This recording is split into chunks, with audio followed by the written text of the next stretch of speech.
السلام عليكم، مرحبا بكم معايا اليوم.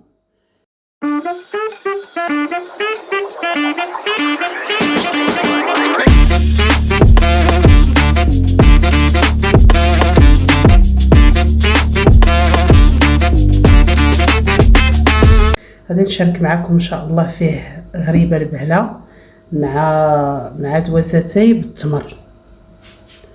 المهم تبعوا الفيديو، نتمنى ان شاء الله هذا الفيديو تبعوه من الاول حتى الاخر وغادي يعجبكم ان شاء الله.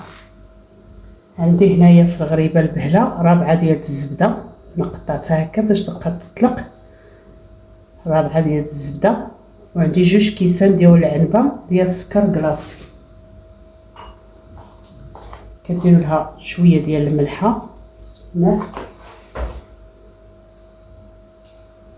وعندي هنايا كاس فيه هنا اللوز مهرمش، شويه د الكركاع مهرمش، وهنايا الكاوكاو.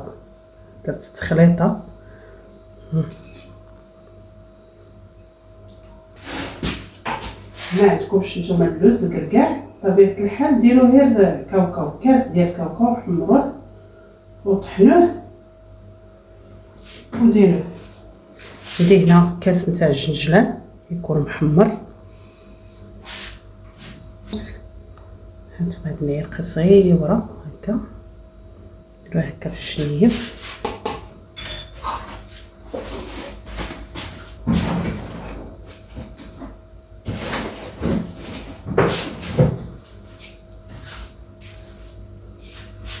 صافي وغادي ان شاء الله نعكوا هادشي. بسم الله.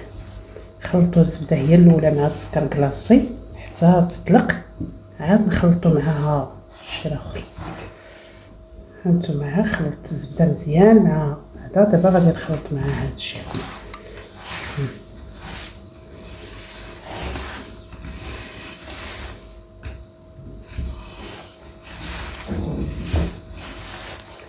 خلطوا معاها القوى معاد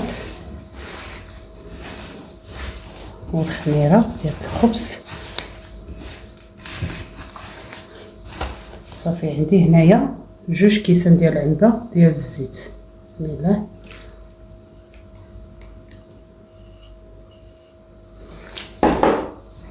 ندخلوهم حتى هما بشويه حتى يدخلوا. وهادشي الا بغيتو تزيدوا كاس اخر ديال القهوه ممكن تزيدوا كاس ديال القهوه باش كتجيكم عامره مزيان بالقهوه.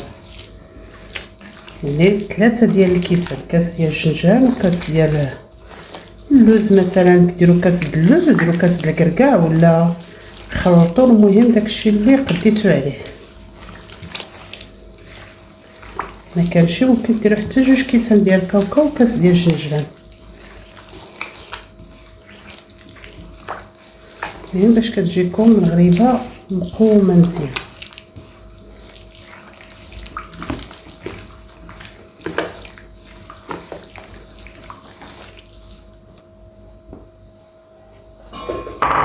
هانتوما ها كتخلطوها وكديروا قياس واحد المعلقه. المهم اللي ما يعرفش يدير معلقه كبيره وعبروا بها معلقه ديال الماء الزهر. معلقه تكون كبيره عبروا بها الماء الزهر وزيدوها.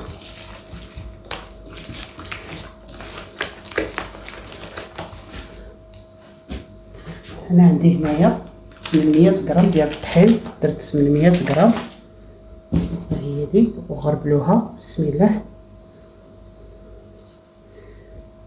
الطحين ما عمركم تزيدوا عليه. انا شي خطات كتدخل لي 800 غرام، شي خطات اكثر. عندي هنا 3 ديال الساشيات ديال الخميره حمراء.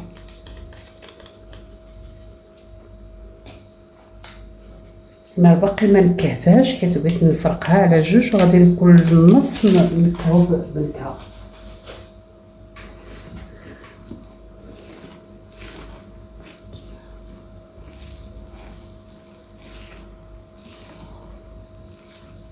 حتى تجمع شويه بالطحين باش تبقى تجيكم ساهله تفرقوها على 2.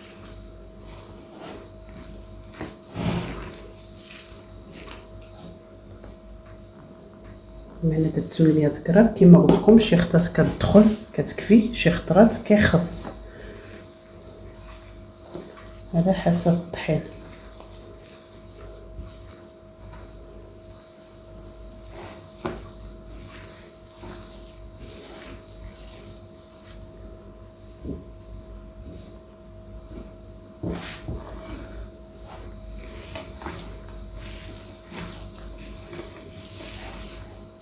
هاهي خلطتها مزيان، تخلط مزيان على حساب الخميره باش كل وحده باش تفرقوها تجي كل وحده واخده الحقها في الخميره. نخلطوها مزيان.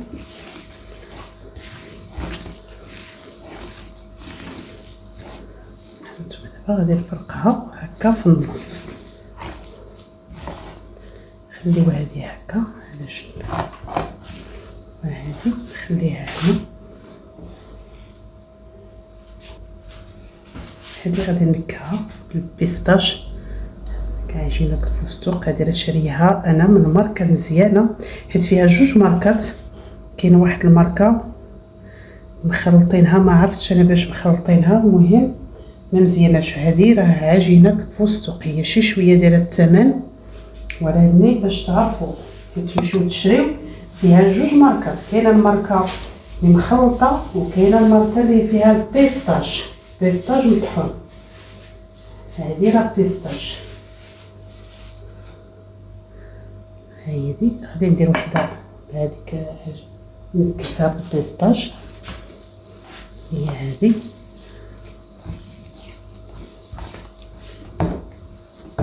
صافي دابا هادي راه خدات حقها في الطحين، عشا البركه.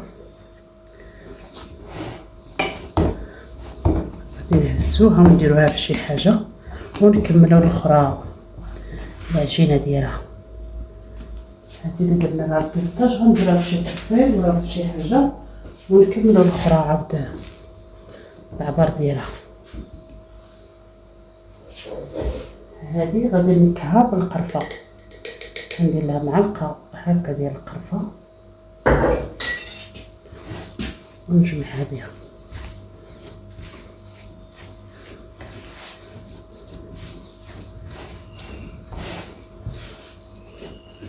بغيتو ديروها كلها قرفه ديروا جوج معالق ديال القرفه كبار. هاهي هاد القرفه كتجي زوينه في الغريبه. هاهي من طبيعه الحال ما كفاليش الطحين. هانتوما ها كتعاود حيدت هادي ورديت هاديها علقتها مزيان، وما حدكم كتعلكوها تقدر تبان لكم راه باقي خاصها الطحين، نزيدوها شويه الطحين. المهم حيت تبقى دير هكا هاد تمشق هكا ديرو هكا بصبعكم ودير لكم بحال هكا تمشق، عرفوها صافي راه ما خصهاش طحين، واخا خفيفه راه ما خصهاش طحين. المهم عندكم تخليوها خفيفه بطبيعه الحال. البله الا بقات جاريه غادي تسيح في الطاوه.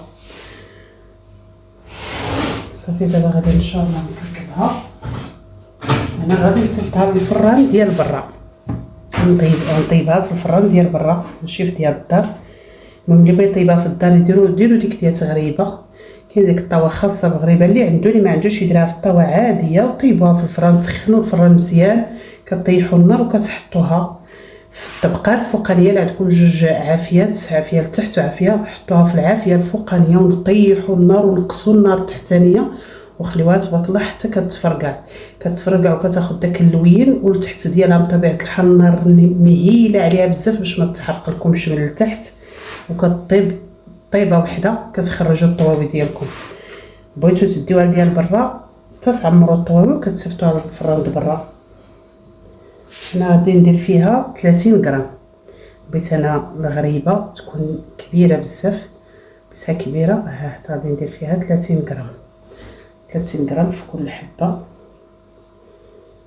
حيت بغيتها انا كبيره. المهم بغيتوها نتوما صغيره ديروا 25 24 غرام بارك عليكم. انا غادي نمشي على 30.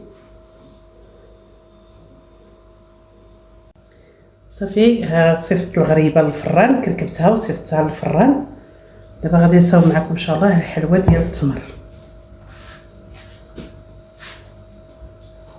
عندي هنايا ربعه ديال الزبده، واحد شويه ديال الملحه، ضروري شويه ديال الملحه، بسم الله. عندي كاس قله ربع ديال السكر كلاصي، كاس قله ربع.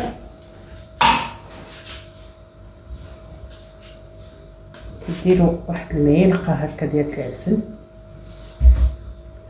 ضروري هاد المعلقه ديال العسل الا كانت عندكم، ولا معلقه الكونفيتير، حتى اللي كان الكونفيتير ديروه.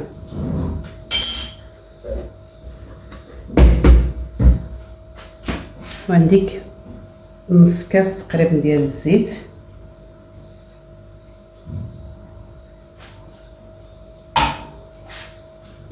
وعندي هنا 4 كاس ديال الماء الزهر. بسم الله. غادي نسبقوا بعدا هادو هما الاولين يدخلوا.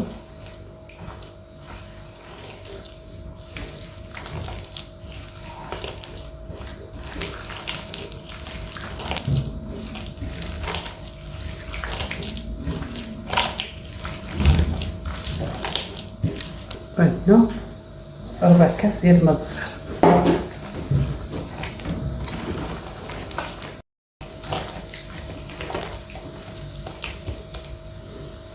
عندنا هنايا الطحين، غربلوا واحد الكميه د الطحين حداكم وبقاو تجمعوا بها العجينه.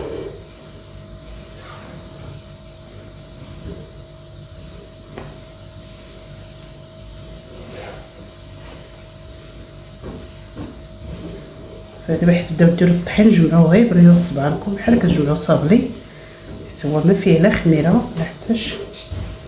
هانتوما ها ديروا التمر وكتكركبوه هكا كويويرات صغيورين، وتديروا العجينه وتكركبوها حتى هي كويرات. المهم انا درت في الكويرات هنا 23 غرام في العجينه، ودرت 8 غرام في التمر. المهم نتوما ديروا عينكم ميزانكم. نتوما تنحطوا الكويره في الوسط وتسدوا عليها. انا درت هاد القياس باش يجيو زوينين كبار وزوينين. هذا المعمول ديال التمر تحطوها هكا كره، وضروري تحطوها شويه في الطحين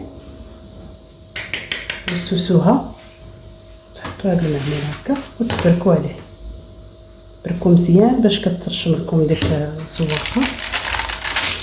هانتوما كتعاودوا تهزوها. صافي هي كتجبدوها مزيان كطيح هي راسها، ها هي كتستوي.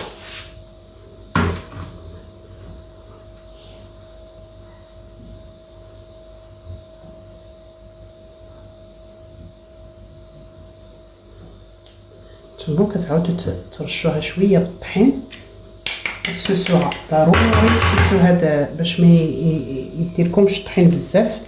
الا دا الطحين بزاف في المرشم ما كتعطيش الزواقه مزيانه ديالها.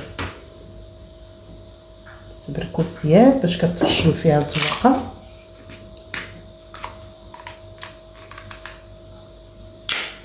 صافي وساهله باش كتعاودوا تجبدوها من.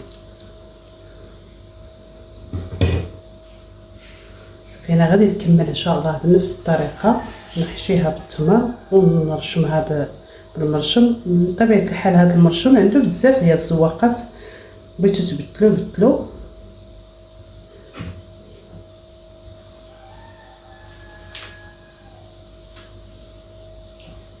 ديما نرشو بشويه الطحين ونسوسو.